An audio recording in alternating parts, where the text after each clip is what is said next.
I'm Bria Comer, and today's topic is when you earn six figures, you retire to six figures. This is a very important concept because once you recognize these facts, it affects all of your decisions.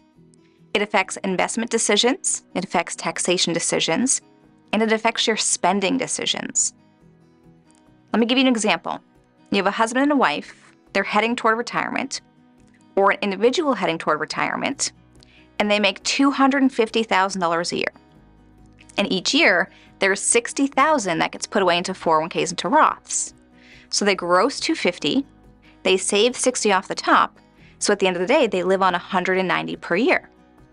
They've built their entire lifestyle around the concept of spending and living on $190,000 of income every year, which helps them not only support themselves, but also their family and their loved ones into whatever that lifestyle means.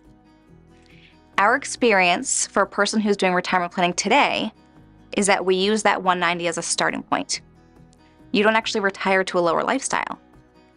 In fact, the baby boomer would prefer to keep working if they couldn't retire to 190. If someone comes to us and says, I live on 190, but I can only afford to retire on 150, our experience is that person would then make the decision to not retire.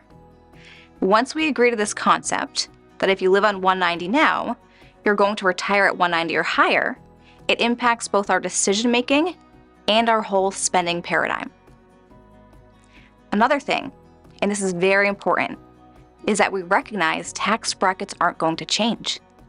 If you earn at six figures, you're in a six-figure tax bracket. If you retire to the very same six figures, you're actually not retiring to a lower tax bracket. That's a myth started by your parents that many people have bought into over the course of many years. When your parents retired, they lived on a fixed income.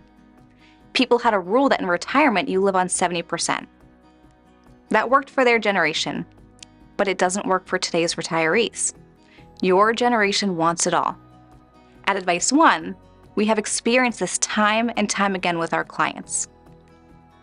Once you negotiate with the fact that you will be just as robust a tax bracket in retirement as you are now, triggering taxes while you're working tends to be no more or less expensive than triggering taxes in year 3 of retirement.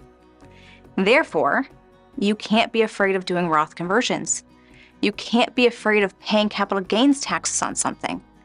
Trying to avoid taxes that are inevitably never going to go down is not the sound strategy for someone who accumulates a 7-figure net worth and retires to a 6-figure income. Thank you for listening, and I hope you found this helpful.